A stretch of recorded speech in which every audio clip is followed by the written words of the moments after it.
You're listening to the We Are Libertarians Podcast Network. Find all of our shows at wearelibertarians.com. You're listening to the We Are Libertarians Network. Learn more at wearelibertarians.com.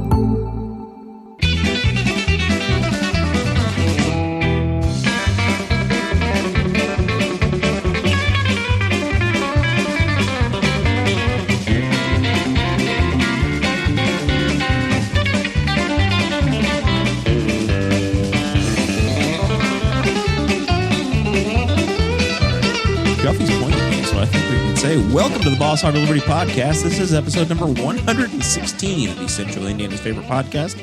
I'm Jeremiah Morrell, joined today by producer Chris Guffey and co-host Dakota Davis. Today's episode features Jeremiah and myself, and maybe some comments from the city council candidate in the room talking about rural broadband, which is a... What? There's a city council candidate in No. Rural broadband. Rural. God. I'm from Indiana, man. You don't say it like a city folk. And no, I live in the county. I live outside of the town limits. We know this.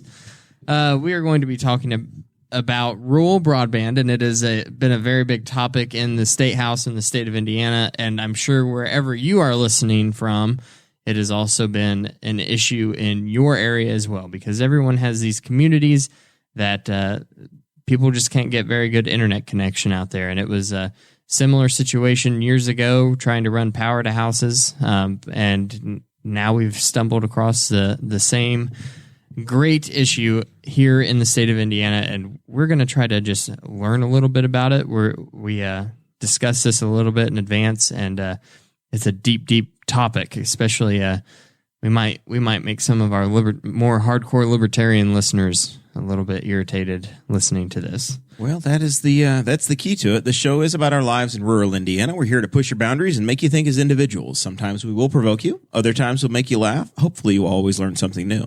I know tonight we're all going to learn something new. Mm-hmm. We have some people to thank, Dakota. That's right. We always want to thank our very great Patreon members. Now, wait, we do have a problem, though. We have to admit, every time we come in here, it's a changing lifestyle. And you came in today, and things didn't work right again. Well, a while ago, our Mevo, which is the camera that we've always streamed with, kind of took a crap on us. So we decided that we wanted to get out from underneath the thumb of Mevo and get out from their platform, and we just wanted to be able to do it ourselves. So we downloaded Open Broadcasting System. I brought in my camera, my laptop, and got everything set up. The only problem is that the little device that takes the video from the camera and into the laptop is it wants like 100 watts of power. It wants USB 3.0, and not everybody has that yet. Yes, it's super picky. I read on Reddit that I could use my fast charger for my USB-C capable Google Pixel 2, and it would work. So I tried that today, and I got it all set up so that producer Chris could manage it from his desk instead of setting the laptop on top of the mini fridge. Turns out that didn't work. Didn't work at all, and didn't discover it until after I already had it all set up. So... we're continuing to learn it and figure it out. So, and you will also notice that we may not be covering public meetings right now. That's because we don't have a Mevo anymore. The Mevo was the magic that let us cover public meetings. So now broadcasting has become now it is a multiple computer or multiple piece device setup right now to make that happen. Not saying it's impossible to get out and do it, but it's going to be much more laborious effort. We would need to show up and start getting set up 45 minutes before and the make sure started. And know we have power and everything else. Right. So there's a lot of factors involved in streaming. It's not the light, neat, portable setup we had before. If we can get the Mevo worked out one way or another, or get it replaced, then we could go portable. But for now, that's the backstory on that. Patreon members, we do want to say thank you to over the is it the $50 limit a month? Yes, over $50 a month, you get a personal shout out on each and every show. That is Chris Bilbrey, Christy Avery, John Phillips, Craig DaCosta. We thank you guys very, very much for the support. and thank all of the Patreon folks that help us out each and every week. We still do have a T-Chip going on, right? That's People right. can buy their shirts and swag. The swag. T-Chip stores are still active. You can go on there, buy the merchandise. We have the greatest. People tell me that they are the greatest sweatshirts that can be made. I've heard that you don't have one yet, do you? I do not. I haven't spent the money on one either. My mother-in-law did. I've seen Christy brought one down. Yeah. Christy came from Fort Wayne and had one. Christy let me try hers, and I was able to verify that it is made from 100% cashmere. Ooh, yeah, well, 100% cashmere, and it's been were they Fair Oaks dairy cows to make the cashmere? No, it's the most cruel process imaginable because the material that it is used to make the sweatshirt is softer if they die a miserable death. Oh no! Yeah. How do they turn the cow into a goat to make it into cashmere? How do they turn the what? Isn't cashmere goat? Yeah, I think it's a goat or something like that. Yeah. I don't know how they do it. I've never seen it. It's a miracle. Anyway, so that's those are out there, and you go to tchimp.com/BHOL or something like that. BHOL 1, 2, and 3, all separate stores. 3 separate stores for 3 different designs on different types of apparel: sweatshirts, t-shirts, long sleeve t-shirts. I think that there's a pillowcase in one of them, so you can. A pillowcase. We can be all over your home, ladies and gentlemen. Can we get curtains? Can we get Boss Hog curtains? There's probably some way. I think that Redbubble had most of the weird stuff when we tried to sell merch on there, but then found out that we weren't making much money off of that store. We were making like $1.30 a t-shirt. The obscene profits on Redbubble. All right. So here's the backstory. Our big show tonight is going to be on rural broadband. Mm-hmm. It's a big deal for people as we've moved from. Hey, we used to have cable TV and watch cable TV or satellite TV, and you used to get the newspaper delivered every day, and you used to pick up the telephone and call your friends. Now we've kind of morphed into a digital world. Now we just have Twitter, that's where we get our news. Where politicians tweet each other and yell at each other. Mm-hmm. Where Justin Amash and Donald Trump are in a death battle here for a seat in Michigan, where we don't have newspapers physically delivered to our house. We're expected to download them online daily. We don't have traditional cable TV service. We have Netflix and Amazon and HBO Go, and maybe we stream CBS All Access. The model has changed. The problem is that there are some areas, including in our community here, that don't have access to the incredible internet we have here. We have full gigabit internet in downtown Newcastle at our studio. Yeah, our Wi-Fi runs consistently. The Wi-Fi here would be like 600 megabytes in the upload speed. It's incredibly fast, and it's great. But if we go, say, 3 to 4 miles north of here, mm-hmm. you are in the dead zone. There's nothing available at all. You can't get Comcast. You get into these farm fields with rural houses that aren't in subdivisions of any sort, and it becomes very limited. You can try to get a DSL line, which is a digital subscriber line, which folks have used for about the last 10 or 15 years. And if we try to do some definitions for folks, a DSL line is going to give you everything's about a pipe size, right? So it's the diameter of a pipe. Right. And what is considered broadband now is a pipe of 10 units. 10 megabits is what a unit is. So 10 megabits is considered broadband. A DSL connection was about 1.5, which is very fast compared to, 0.05 is what we used to have with a dial-up modem when you used to, dial a phone number and connect and send an email to your aunt and uncle. Sacrifice a calculator if you wanted to get on there and you heard its screams of death. Yes. So obviously DSL was a lot better than that, but you had distance requirements. You have to be it's based upon using old copper phone lines, and you have to be within a certain distance of the central office. So that had everybody had a copper phone line to their house, generally speaking, but they didn't reach everybody because the further away you got, the worse your connection was, the worse your data was. Right. So they had to start finding areas inside of inside of municipal areas and areas that like had public buildings that might be somewhat close to these rural areas to where it was still profitable for companies to set up data connection points and splice points and be able to try to push more out to these individuals that previously didn't have access. There's one major data connection point in Newcastle. It's like right at I Avenue, right down the road from where Chrysler used to be. And it's I see it all the time. It's in one of our buildings, but it's there's a lot that goes into it that you don't really see. I had no idea.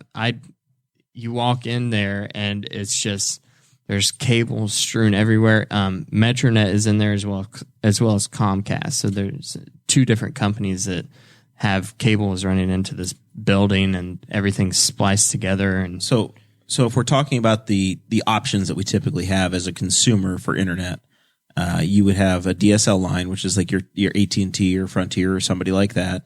And then Metronet, which is what we use here, which is an all fiber optic network, but you have to have fiber that goes by your premises. So those are typically going to be the more populated areas. And then you have the cable internet companies that if you're, once again, in the more populated areas, you probably have this. And if you're in the city, you probably have 2 or 3 or 4 choices, which is fantastic as a consumer. The issue is when you're further out.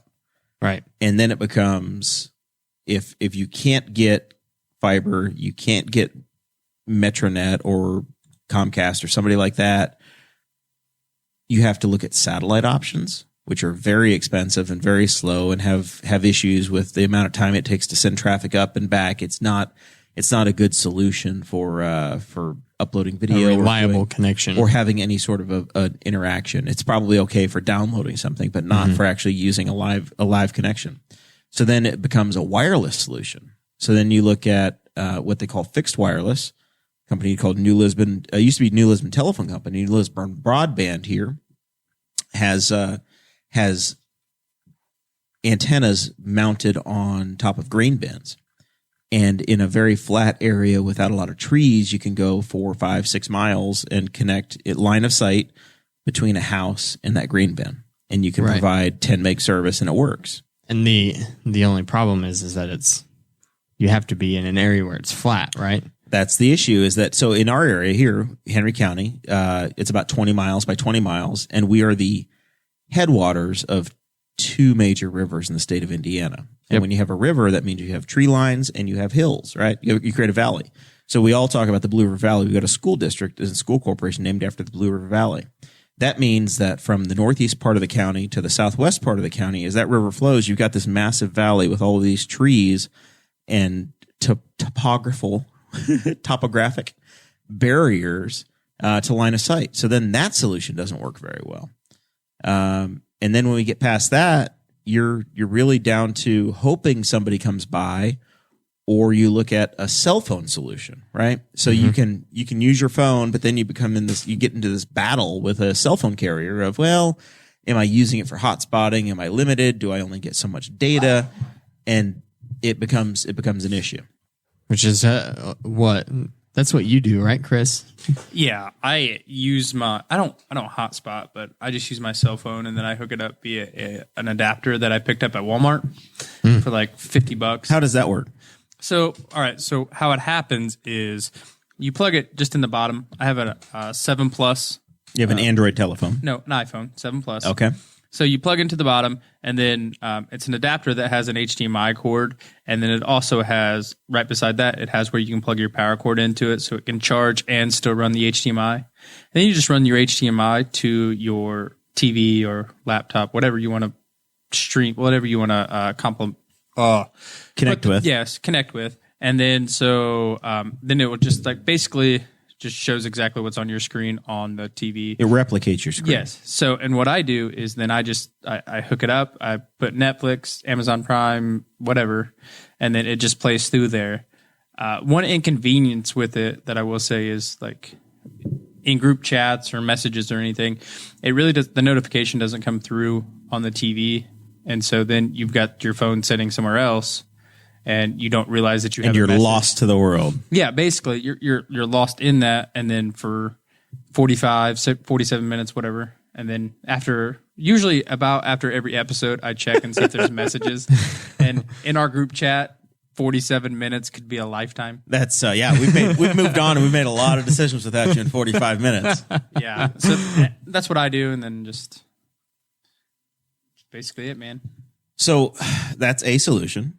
Yep. I've been looking around because there's potentially some changes going on in the family unit and somebody moving out to the countryside.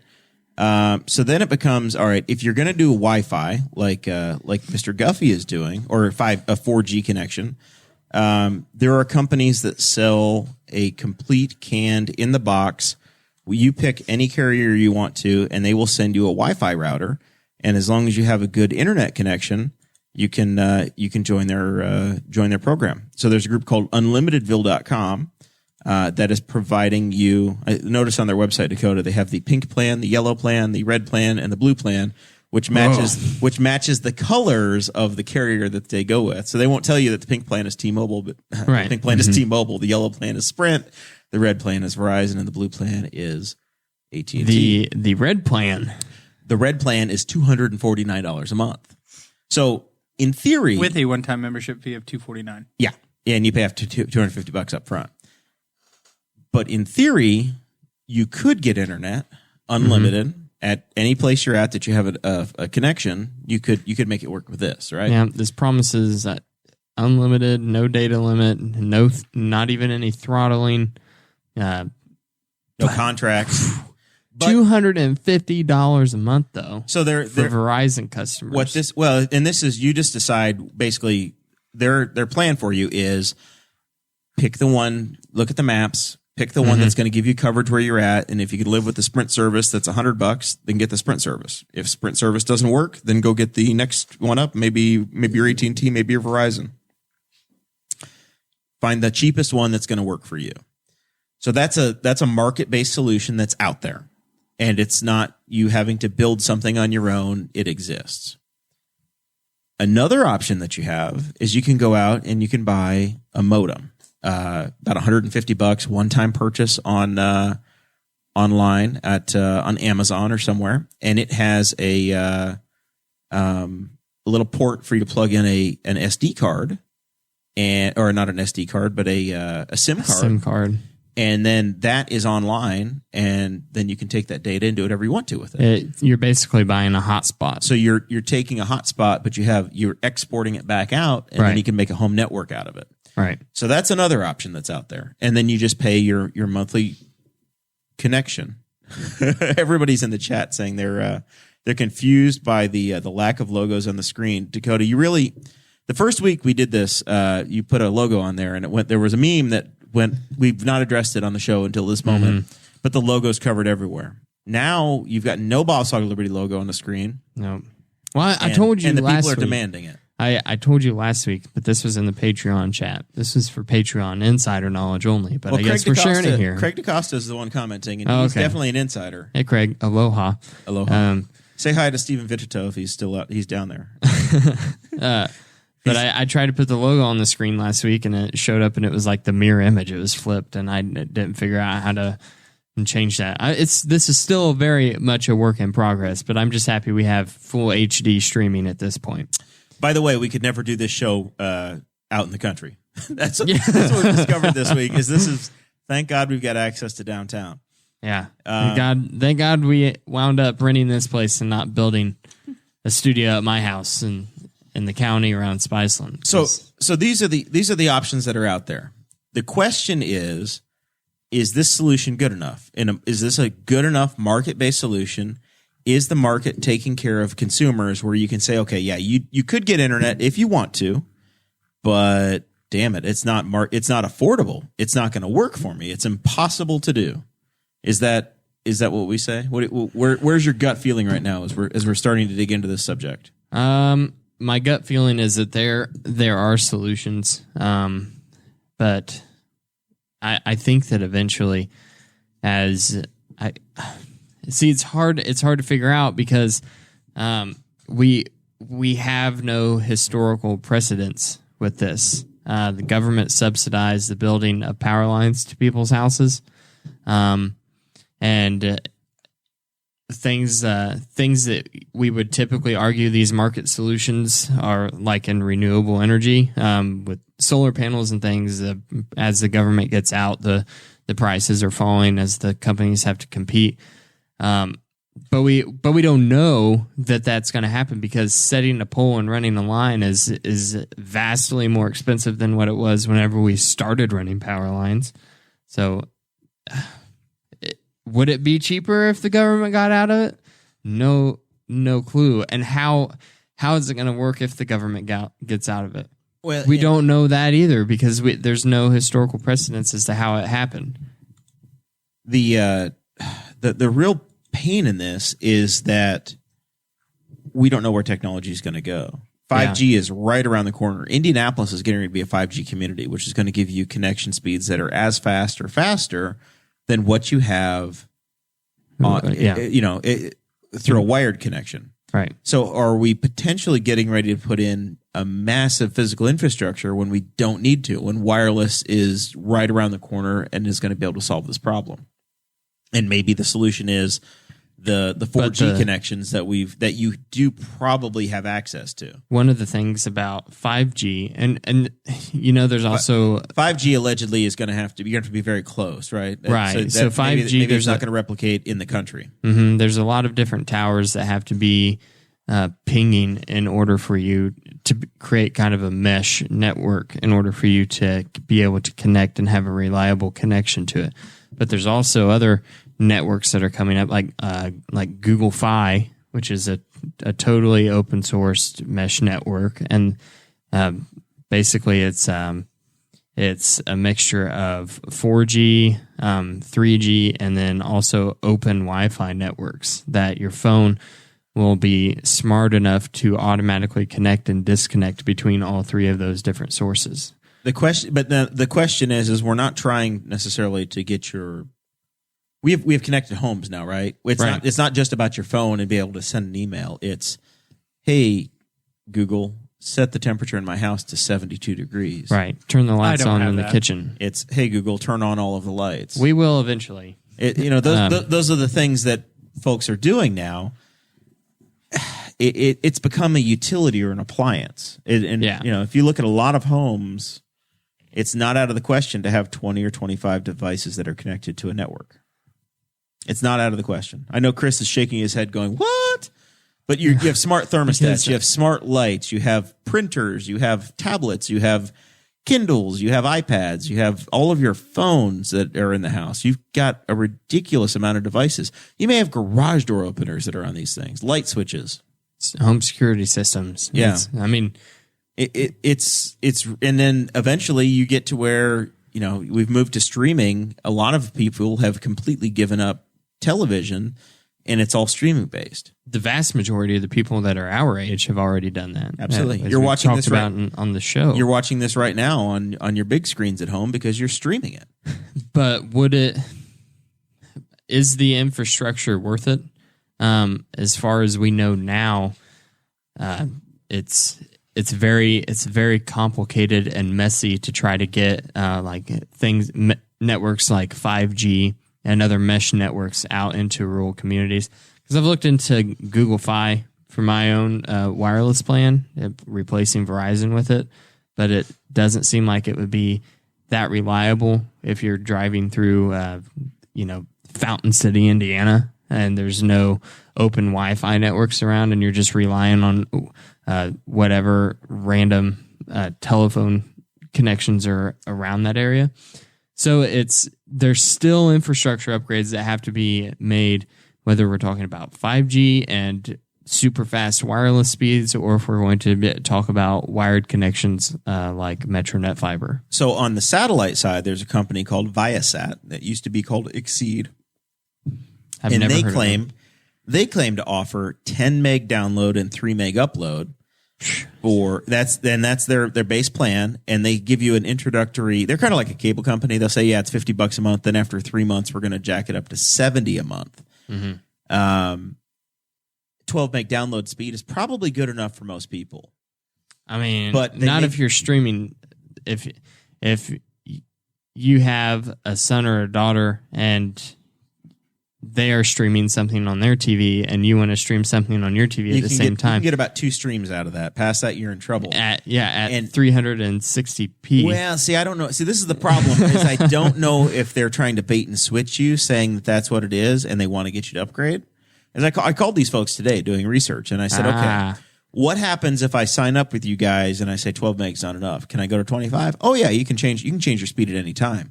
But you do have to sign a 2-year contract with us before we install anything. Oh, I so gotcha. you don't get a free trial. You can't test anything. So if you're going to sign up with a company like this, like Viasat, you're on the hook for, I don't know, 70 times 24, right? Mm-hmm. I mean, you're on the hook for ridiculous amounts of money in revenue to that company. And you don't know. You don't get a chance to test it and say, yeah, this is going to work for me or this isn't going to work for me. But they offer 12, 25, 30, and I believe, I can't remember, 100 gig, I think is their 40, 60, and 100 gig.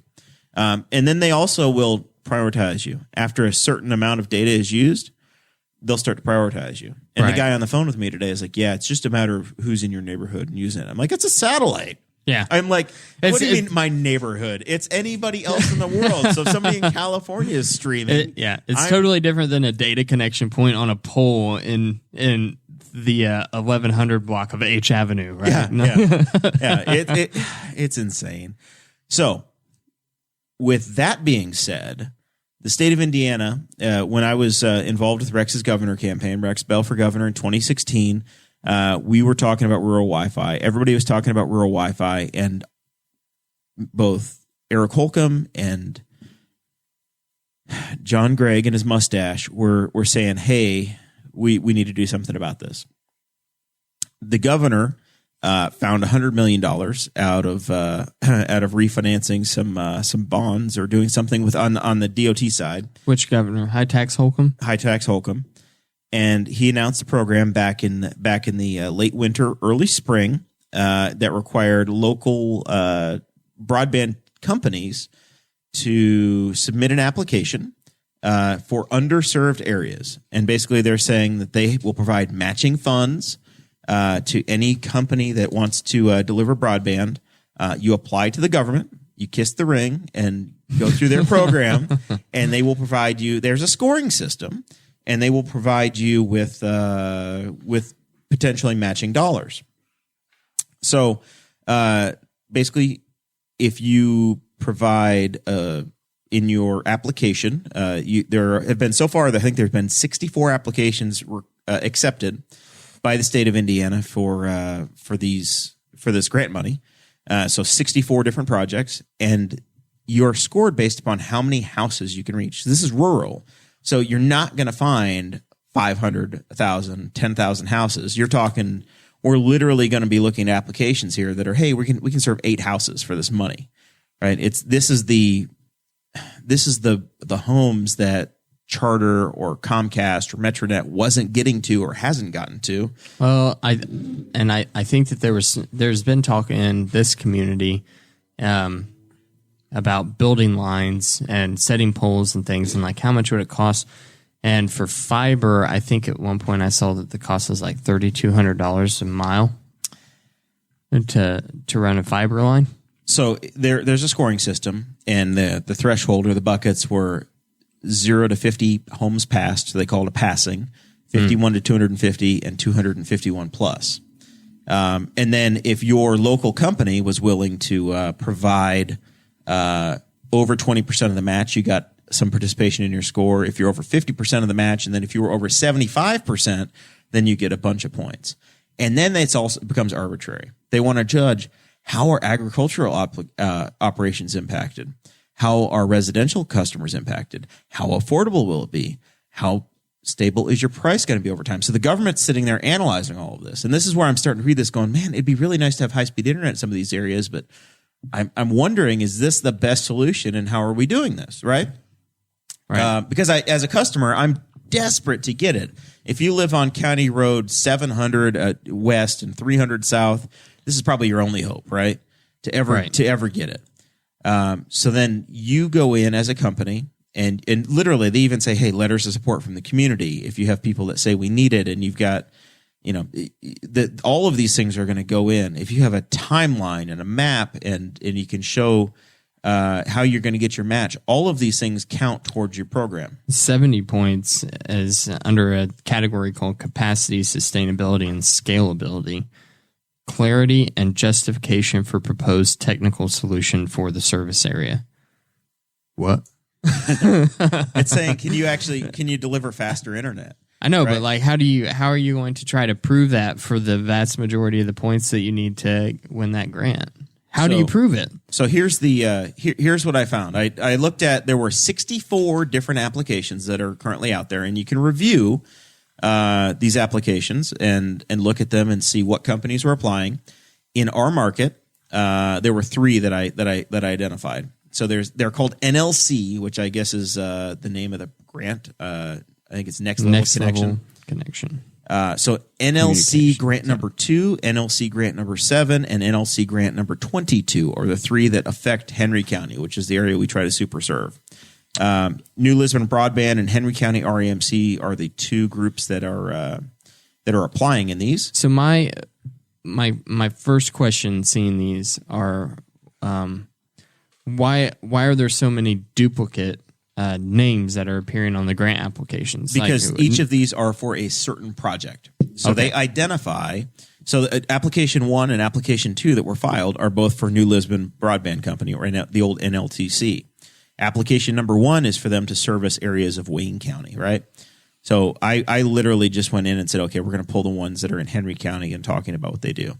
But application number 1 is to bury fiber optic cable in Wayne County and to serve 8 houses, right? That's what their application would be. It doesn't say what the cost is. We don't get to see that. We just see an executive summary on the public side. But grant number 2 would be New Lisbon Broadband would serve 13 houses. So 13 homes in Henry County. County Road 300 North, State Road 3 on the west, County Road 50 on the east. So the north central part. So essentially up near the prison, right? The rural areas up near the prison in Henry County is what this would do. And they cite the pre-university study that says if you spend $1, you get $4 back by putting in broadband. So that would be a 13 home project. That's it. Seems it's great for them, but 13 houses, right? Well, compared to the REMC application. This is where we're going to get into it. Application number 7 and application number 22. NLBC application 7, REMC application 22. Dakota, look at the boundaries. I highlighted them here on my copies. Do you notice that these are competing interests? They are both applying to serve the same areas. NLBC's application serves just a little bit smaller area, but they're the same houses. So they are not going to approve both of these. It's NLBC versus REMC to service this grant. These 2 companies, companies are competing to get government money to serve and build the infrastructure in a certain area and try to get the money from the grant. It's not an exact overlay, but NLBC would provide service for 68 homes, and REMC would provide 73 homes. Potentially could scale up later on. The NLBC application outlines that it's over 17 miles of new buried fiber optic cable serving 68 properties.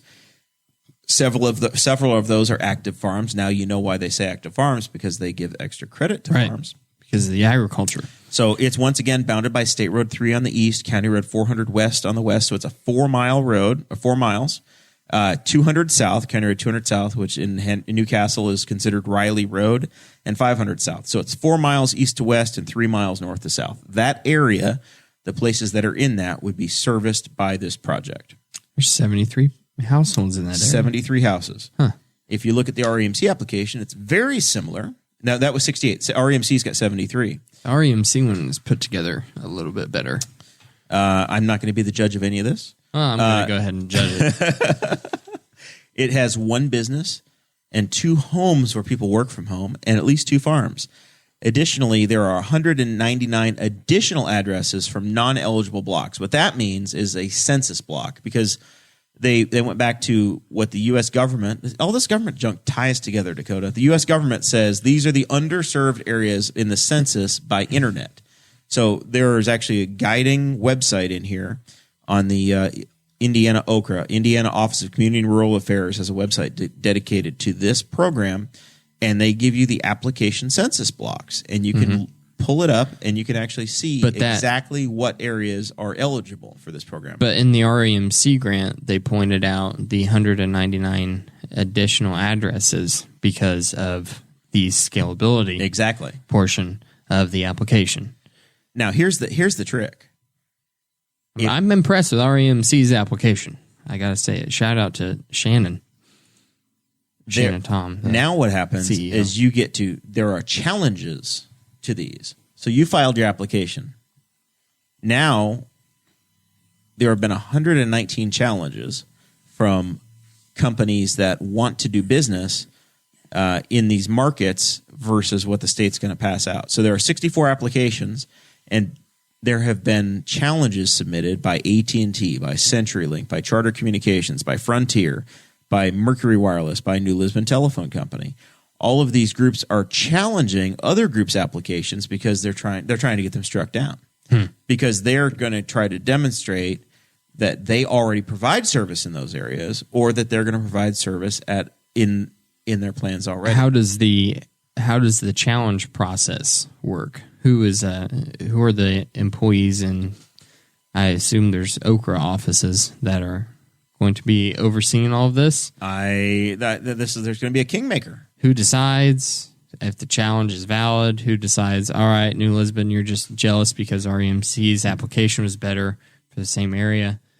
Like, who gets to decide that? But in defense of New Lisbon, they put their application in way before REMC did. Yeah, REMC was application 22, and NLBC was application number 7, right? Right. This is the trick of it. So New Lisbon called dibs. And maybe that's what they're saying is, hey, we already had the program ready. We were ready to go, and we're set. So this is where we have to have the discussion or the conversation of what's right. Do we say the model was set for infrastructure, and this is a utility? This is as important as having electricity at a home, because you can't work from home. You can't order on Amazon. We've eliminated food deserts by having internet at houses, because you can have things freshly delivered to your home on, right, because you ordered it online. Is it so important that we're going to say we're going to allow legal monopolies, and we're going to have the government get involved and push these programs out? Is this the right thing to do? Is this the way we should be doing this? Or we say, nope, it's fraught with opportunities for corruption. It can get derailed. We're not going to do the job well. We're going to pick the wrong companies, and people are going to get involved, and it's going to get messy, and the market's not going to work. Where's this going? As usual, I think that the truth lies somewhere in the middle of all of it, because of course, as we get more people involved, the government gets involved, and government is meddling with the affairs of these private, sometimes semi-private entities that are trying to build the infrastructure. They're saying that, but at the same time, these entities, it's not profitable for them to build miles and miles of line and dedicate workers to build these lines and pay them to serve 8 people who might have a $40 a month bill, right? It'd take decades to break even. It would take decades to break even, but it also does afford them the opportunity to provide telephone communications. If you have a fiber optic connection, you can sell right. you can sell television, you can sell alarm systems. Yeah. And that's where you say, okay, even if we do install fiber, if fiber gets installed, that's future proof. You can run so much data through fiber that you're probably good for the next 50 years, right? I mean, copper lines have been in place for 80 years, and we're still using them. Yeah. And same thing with power lines. Yeah. Fiber is going to carry so much data that you're not going to fill the capacity. So if you do get fiber to every residence, every property, it's probably, while yes, there could be competing technologies with wireless, fiber is going to carry anything you need to do. Right. But there's going to be the competing technology with wireless. And we can say, well, but they can just stick with the fiber because it's going to handle everything that they can get. Well, if the wireless is $20 a month cheaper than their fiber service plan, and then everybody abandons the fiber, and your investment into these communities is gone. I'm talking about this from the state side. The state's been funding all of these things, and then all of a sudden, 10 years down the road, we figured out a way to make these mesh networks actually really work. Like the wireless signal can travel miles before it has to hit a hub, and which is not out of the realm of possibility at all, right? It's not. And all of a sudden, all of the money and infrastructure upgrades that we spent $100 million on in the state of Indiana was just a total waste of money in 10 years. This $100 million is a drop in the bucket, right? We believe that to be the case now, because it's just like electrifying the country. Everybody has to get connected. Eventually, you're going to have to connect everybody, one way or another. So, what if some of these 8 people that New Lisbon Broadband Company want to serve? What if some of them are fine without having the internet? Yeah, Jeremiah.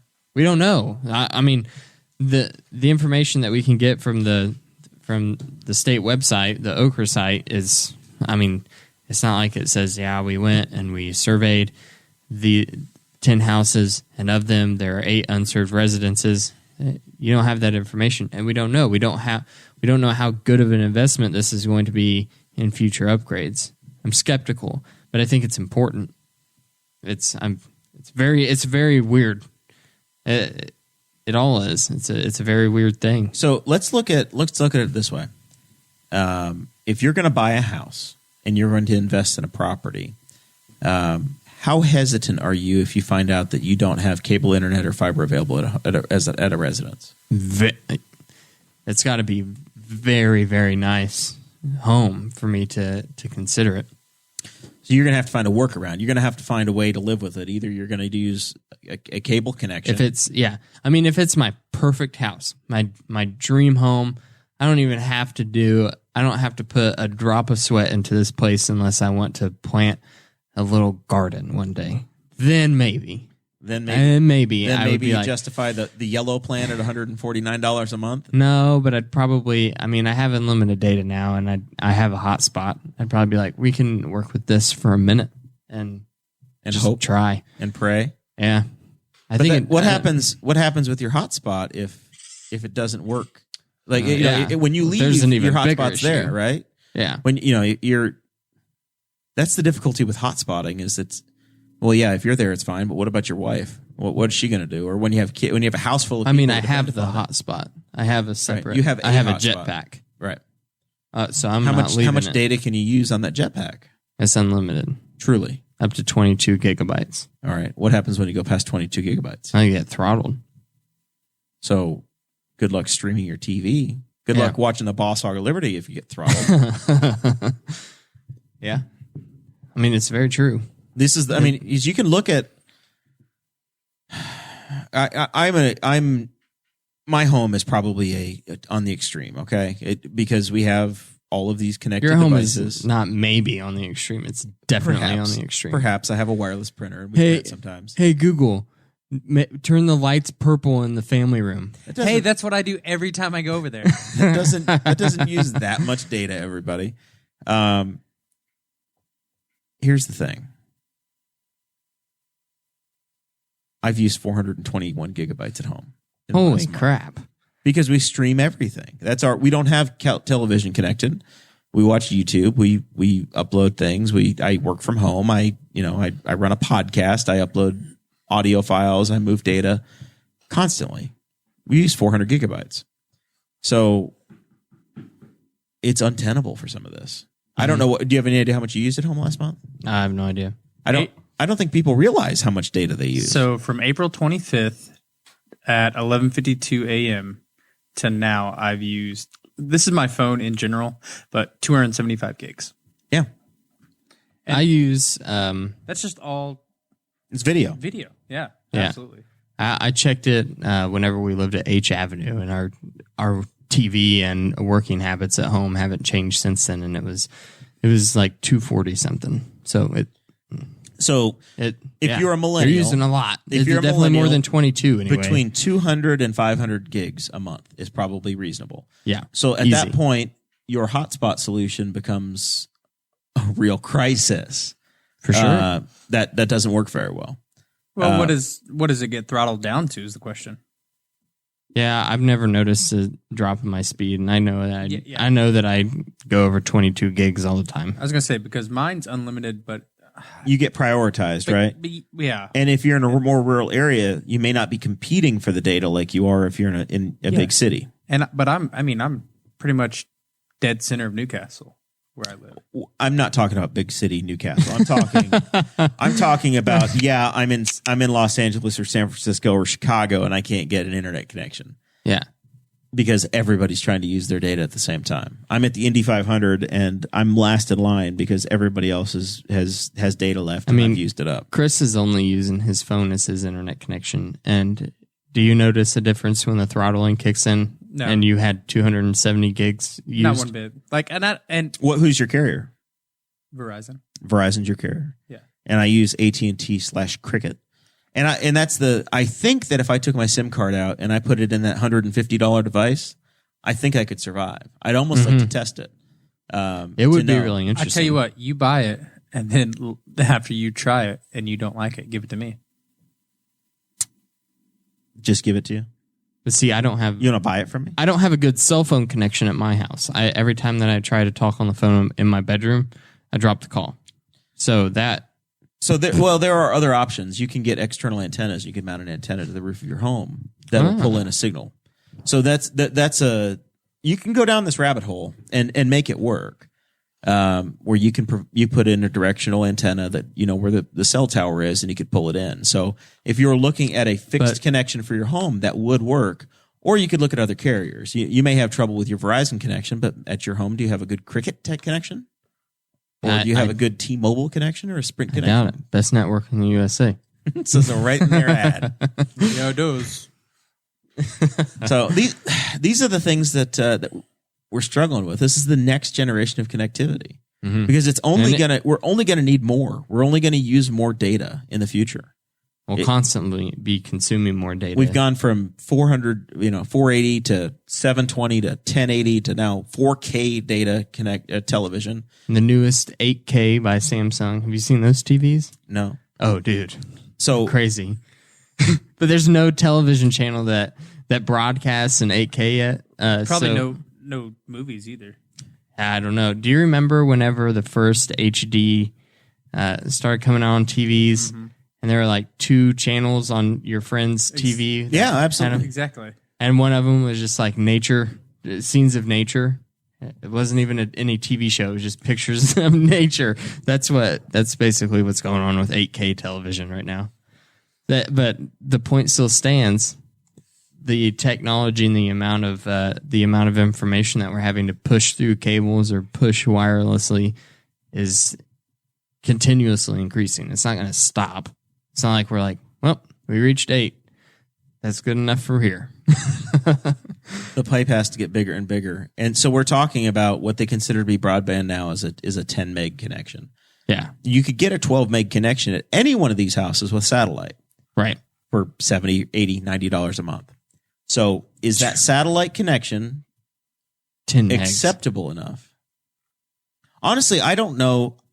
I don't think you'd notice a difference. I think if you had a 20 meg connection at your house download speed, that's enough. I don't think you notice the difference. I don't think you can do enough to actually make it matter. A huge difference whenever we went from gigabit in Newcastle to 35. To 35 megs at your house? Yes. Big difference. Audrey and I both you're streaming some brainless, there's no real information TV show on in the background and you're both on your phones. And then all of a sudden the screen will have to buffer. It's like, buffering? I don't know. What is that? I haven't experienced that in a year. You poor bastard. You're suffering. I have a 100 meg connection at home. I have 100 megs down and 25 up, and it's fine. I've never had any issues with that at all.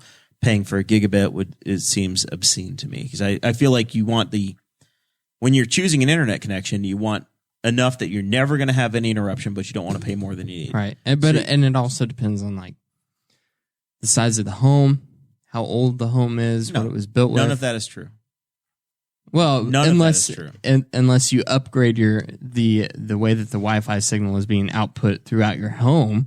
Yeah, but then that's not a factor of the speed that you're buying. That's the device that you have that's sending your Wi-Fi out.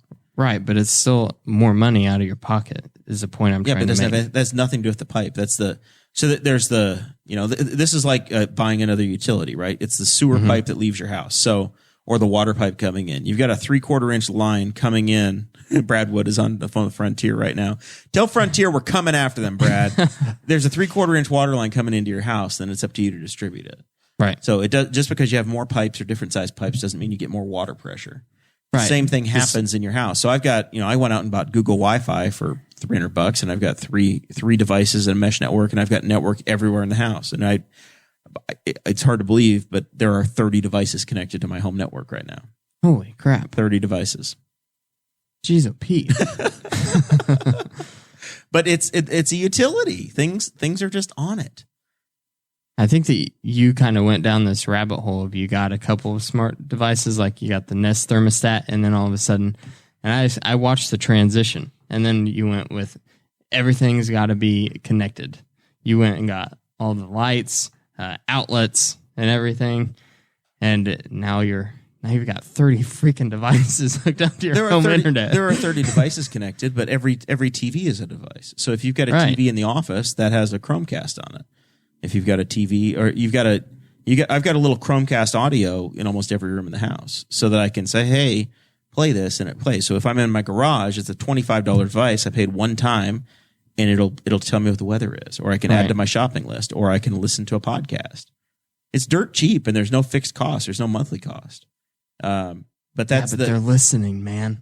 They use that stuff to listen to you. There's a little switch. Flip the listen. I'm begging for listeners on the show. Guffey and I went over to Councilman Aaron Dickens' house yesterday and helped him relocate a Jesse French piano. Yes, we did. Out of Newcastle. Yes, a beautiful Newcastle, Indiana made. And I was in his basement, and I told his little listening device to play my show. Got an extra listen out of it. I just go to people's houses now and say, "Hey Google, play Boss Hog of Liberty," and it does. Wouldn't happen in my house. Nothing would happen. Wouldn't happen at my house. Unless my phone picked it up, but I have that little feature turned off. Yeah. Well, it's entirely up to you. CIA doesn't need to know what I'm talking about. You're trying to broadcast everything out. Brad Wood is sending links in the old chat here, trying to ask us about something that happened last year. Dun, dun, dun, dun. It's a YouTube video. It's a guy. It's a YouTube video. Some guy talking. Oh, it's him. It's him explaining that it took him 65 days to get internet last year with Frontier. Yeah, so Brad, you are down with the struggle, man. And that's probably the best you have. You don't want Frontier. Nobody... I have a Google Home in my high tunnel. Exactly. He grows tomatoes and he wants to be able to listen to something, so he's got a Google Home in the high tunnel. I've got him in the bathroom. I wake up in the morning, I say, "Hey, Google, good morning." And it says, "Hey, Jeremiah, here's how long it's going to take you to get to work, and here's the weather today. And why don't you listen to the news while you take a shower?" Do you really need that, though?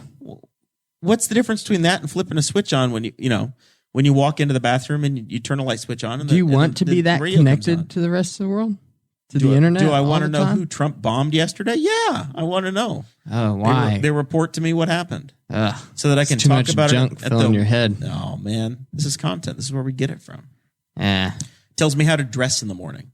Yeah, I woke up this morning and it said it's 59 degrees. And I said, "Go home, Google, you're drunk." I had to put on a toboggan this morning. Isn't it crazy? Talk about how rough that was. Yeah. So anyway, it's a big deal. I don't know, man. I don't want to see the government go in and set up a program like this where we're for 8 houses, for 9 houses, for 10 houses, where we're going to spend $4 million state dollars to make sure that some house in Posey Township in Rusk County has internet. Right. At the same time, we need to make sure that everybody has access to this, because it's going to be it's the equivalent of reading and writing. And if we guarantee that we have a public school system in the state. This is another one. This is another example. We had e-learning days. The people in Newcastle all have access to internet, fast internet, and they said, "Yeah, we have e-learning." We had Stephen Vitito on 3 weeks ago, and we said, or the community said, anytime Newcastle schools are out, then the rest of the community is out, because we're all integrated together because of the career center. So if Newcastle doesn't have school, then Knightstown doesn't have school. Well, Knightstown doesn't have the e-learning devices. They don't have the ability to have their kids do e-learning. So every time that Newcastle or the other area schools said, "Hey, we're doing an e-learning day," that basically just invoiced Knightstown for another day. So they had to go to school for an extra week this year, where Newcastle didn't. Yep. And that's probably a problem as well. And it's not just a matter of having the devices, but you have to have internet in the homes so that people can do it. So it really and is. Who knows how much data that thing is eating up? How much you're eating through if you're on that little device watching videos and lectures for your homework assignments, and then also trying to type notes on your Google Drive or whatever that's also connected to the internet. It's an expectation that you have data, that you have a connection of some sort. Right. If you go to college, if you are a commuter student, you need to have internet. It's not even optional. It's not, oh yeah, well, it's a convenience. It's required. You could go to the public library and try to do everything there. It's just it has become it's a utility. As close to a necessity as you can get without being actually a necessity. You have fundamental needs like water and food and shelter, and then you have these things that society has deemed that you need, and internet's one of them. I mean, it's just the way it is. If you want to do anything, you want to find a decent job, half the job postings that you apply for are on the freaking internet now. I'm waiting. I'm honestly waiting on MyBore and Realtor.com to have a box checked as far as what utilities are available to include broadband internet.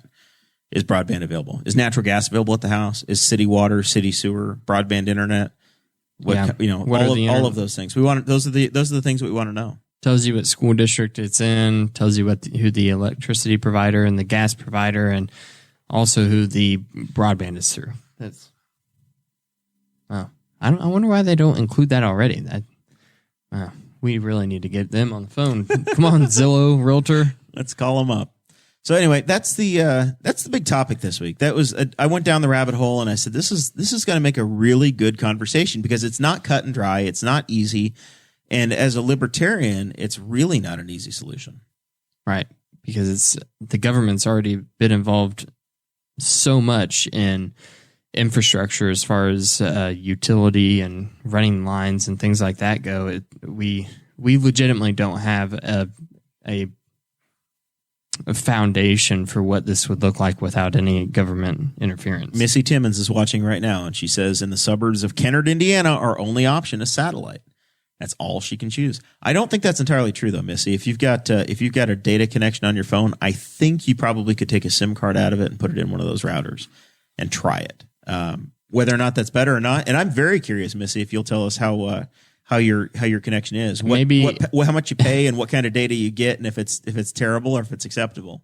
I really don't know. I haven't tried it. It would be really interesting. What if it turned out it was like awesome and no one knows about it, and the only reason no one knows about it is because like all the big cable companies want to keep it like hush hush. They want to crush it down. So I did call the what was the name of the company earlier? Whatever they were. They used to be Exceed. Now they've renamed themselves. Oh, the Viasat. Viasat. They said we do the work for the Air Force, and we actually do the data connection for Air Force One. They're blah. Air Force One uses our internet. Like that was their selling point. Mm-hmm. But then he also was like, "Oh yeah, well, as long as other people in your neighborhood aren't using it." And that's where I'm like, "Dude, it's a satellite."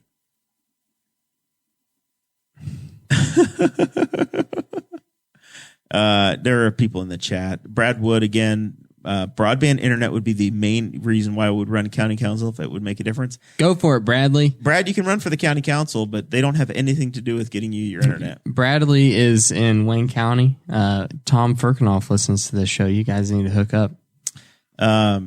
Sarah's asking about New Lisbon Broadband. Sarah, you should have joined the show much earlier. We detailed a lot of stuff in New Lisbon Broadband, but they, those guys. Sarah, right now, you're like an hour late.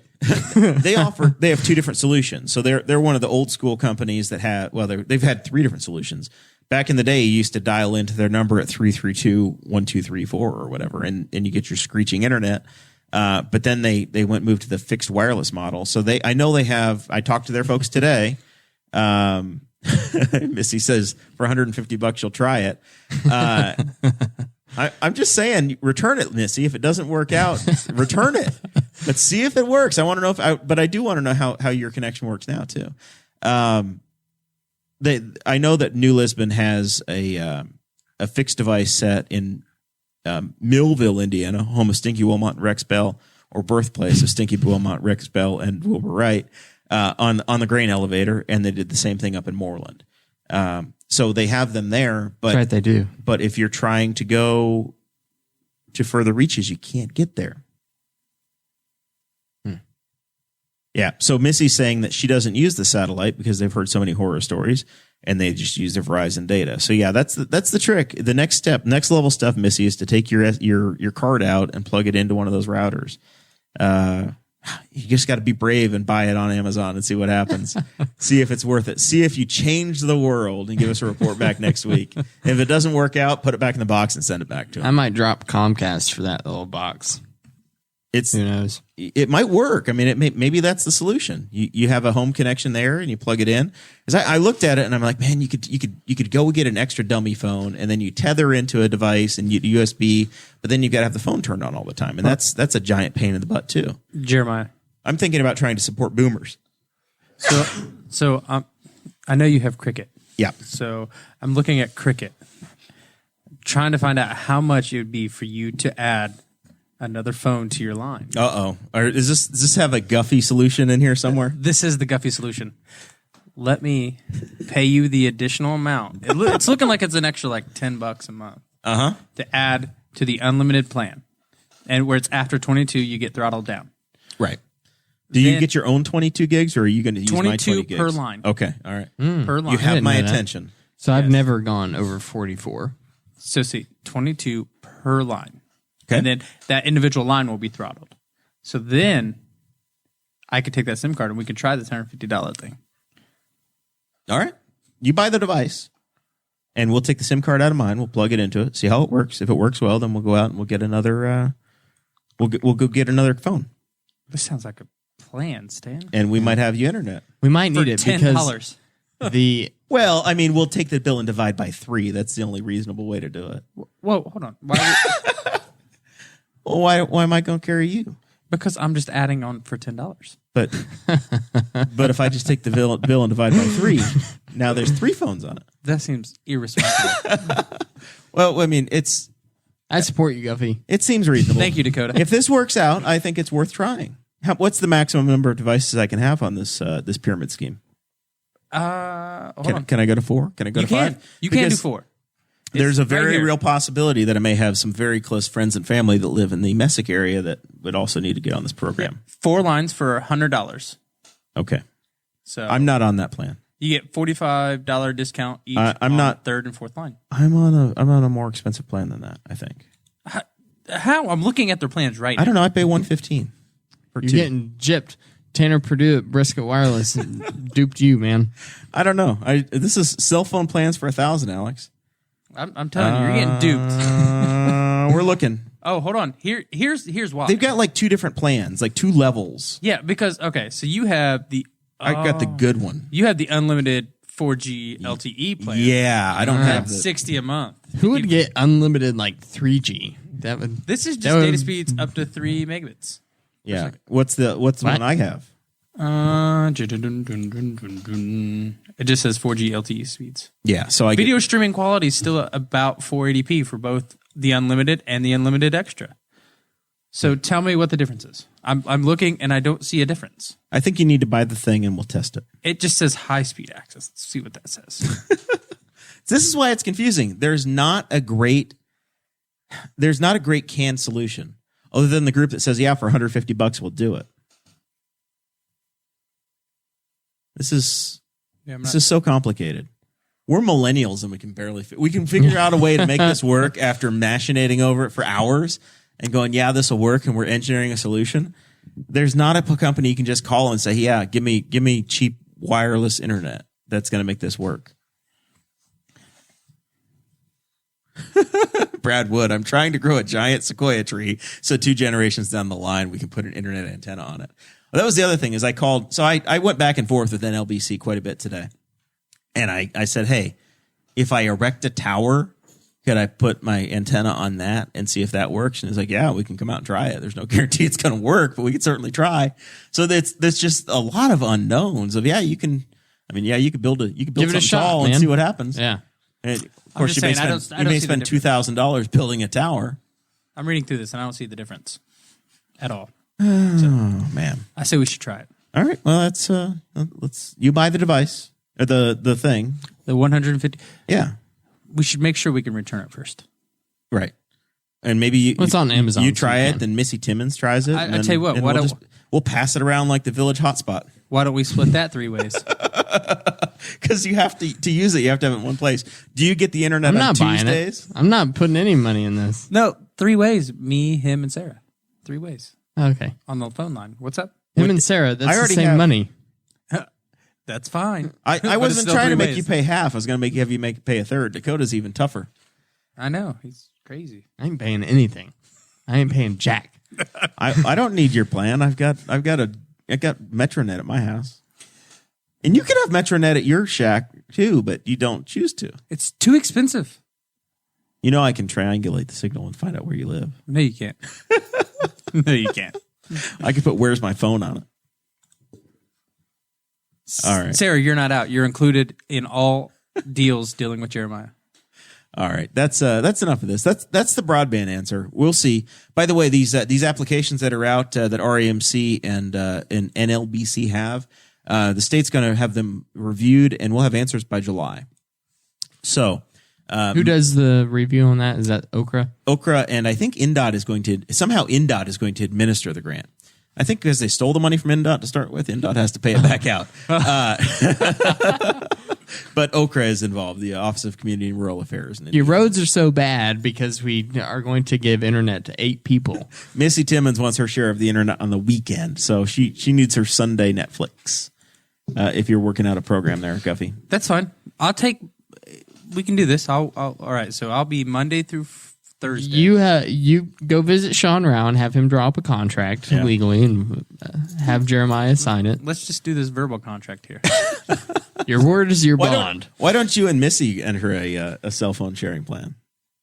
I don't know her. She's a lovely lady. But I don't know her. All right. She used to work at the Marsh back in the day.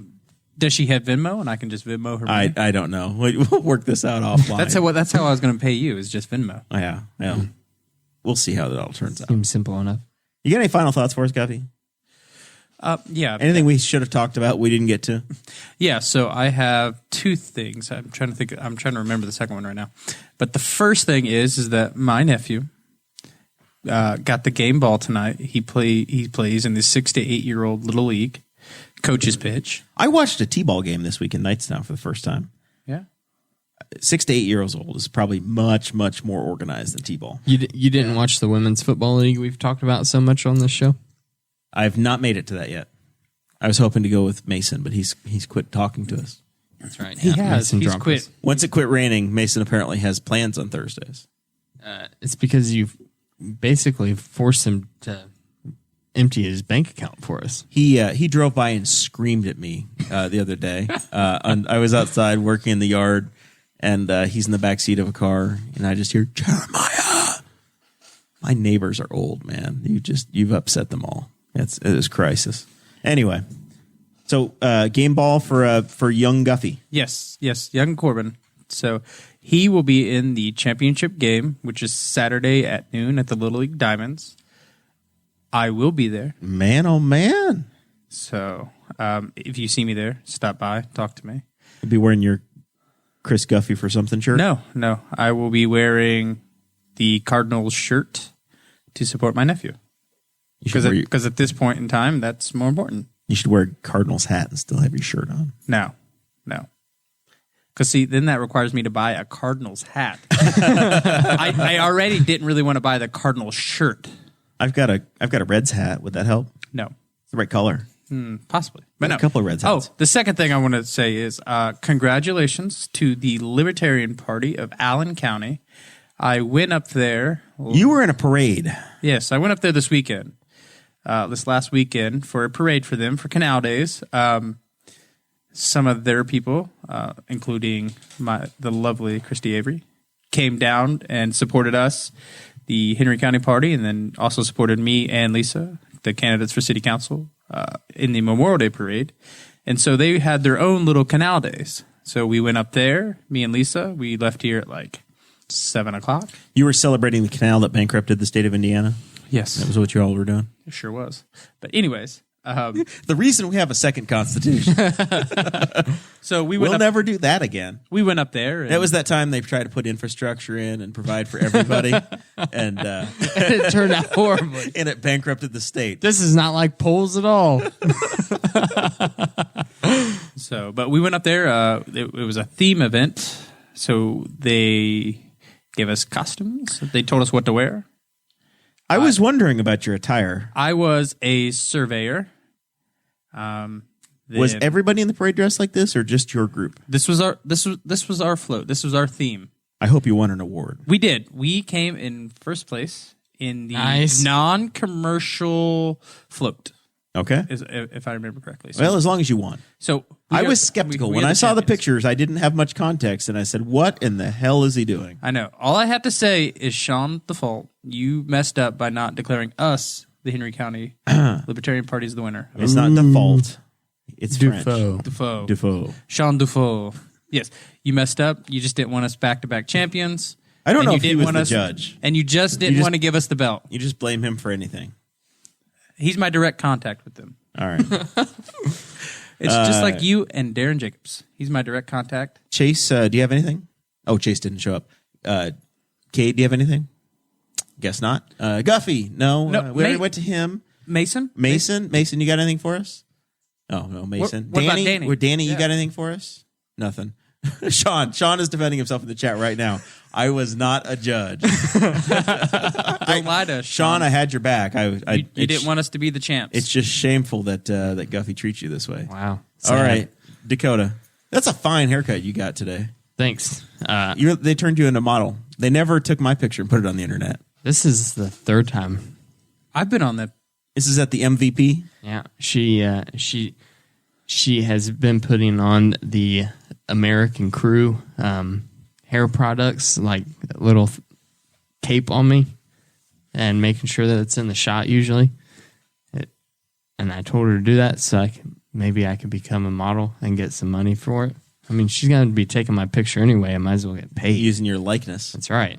So that's at the MVP for the No VIP? modeling contracts yet, though, yeah. That's the MVP Barbershop in Newcastle. Go and ask for Angela and tell her that I sent you. No, tell her that Chris Guffey sent you. And I can get a free haircut. You have to get 3. We have to get 3. You need to go. And she told me that as long as someone comes in. She gave me 3 cards.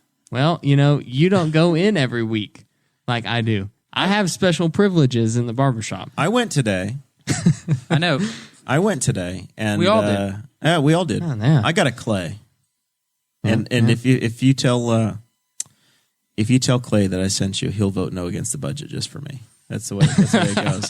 He'll vote no to the county budget, and we'll all be a little more free and maybe pay a little less in taxes. That's the agreement we have. The last time that Clay was on the show, we called him the proverbial no vote on budgets. So we'll see. Who knows? So, one of my final thoughts, or I guess my only final thought, is we talked about Twitter being our form of communication and Justin Amash going against the president on Twitter. The most unlikely of pairings has also happened on Twitter. the Senator Ted Cruz, as well as freshman House member Alexandria Ocasio-Cortez. Yeah. So fresh, so face. They are going to be teaming up for the second time to try to introduce a bill to make birth control available over the counter. It's a fantastic idea. But as long as their husbands approve, of course. These are the most unlikely of matches ever made. I assume that's Ted Cruz's hook, is he wants to make sure that the guy says it's okay. His husband? Yeah. I don't understand the joke. Is it? It's a paternal thing. It's you can have birth control. It's like you need to watch some more Betty and Don Draper, Mad Men. Did you ever watch Mad Men? No, I've watched 1-2 episodes. I never really liked it. Yeah, it would have been enough for you. Yeah. Anyway, it's the old 40s and 50s and 60s mentality. I like seeing it though. I like seeing that because they're two very different individuals that are using this 21st century form of communication that is basically wildly known for making people horrible at communicating, and they're using it to try to come up with ideas that they are able to work together on. Congresswoman Cortez probably should check with Planned Parenthood and those groups because they've been one of the biggest opponents of doing it over the counter. Yes, because that takes away the vast majority of their business. Protectionism 101. So yeah, that's great. Hopefully they get somewhere with that. Also, we're going to praise AOC, but then she also made a really stupid comment about congressional raises. I don't like talking about her that much because I think that it's like she gets memed so much on social media, and it like I get it. She's got a lot of dumb ideas, but there's 400 other members or 500 other members of the Congress. Do you want to check your notes from also, yesterday? Yeah. I'm making room for 35 of them to be somewhat okay. But there's 500 of them that also have really stupid ideas that we pay no attention to. She just happens to be from one of the largest metropolis in the United States, so we pay attention to her a lot. From Newcastle, from New York City. AOC from Newcastle, Indiana. We are represented by Mr. Greg Pence, right down the hall. Right down the hall. One last thing on the rural broadband side, the one of the bills, or the bill that provides the $100 million grant program, is Senate Enrolled Act 460, and that was authored by Jean Lysing. So she sent out a communication as well, outlining the program. So that means that our area should be very well taken care of, right? I'm sure it's entirely on the. That's how this works, right? We keep scratching her back by electing her. Honestly, the program is designed to benefit communities like this one, and if it's going to work, they're going to spend the money. I would expect that NLBC and Henry County REMC and 9-Star Connect, those groups are probably going to be very well positioned to get some projects out of this. I don't think that people understand or know what's out there, so I thought it was really important to have this conversation because we talk about we want internet. But we need, do we have a task force? Do we have the right things going on? Are we engaged or trying? This is hopefully the start of that conversation. So if you're interested, call these companies up and ask them what's going on, and if you're on the list, and if you want to get connected in and you're not in one of the areas that will potentially be covered by one of these grants, what are your options? And have these conversations and figure out how you're going to get yourself served. I guess where I'm coming down on this is it's very important that you have a connection. It's a non-starter to not have one. The question is how do you do it, and how do you scratch and claw and get yourself to the point where you do? Is it through one of these grant programs and having a service provider do that, or is it I'm going to sign up for satellite, or I'm going to do the other? The thing about satellite that's so irritating to me is that you have to make a 2-year commitment before you know. Yeah, you don't get to test it.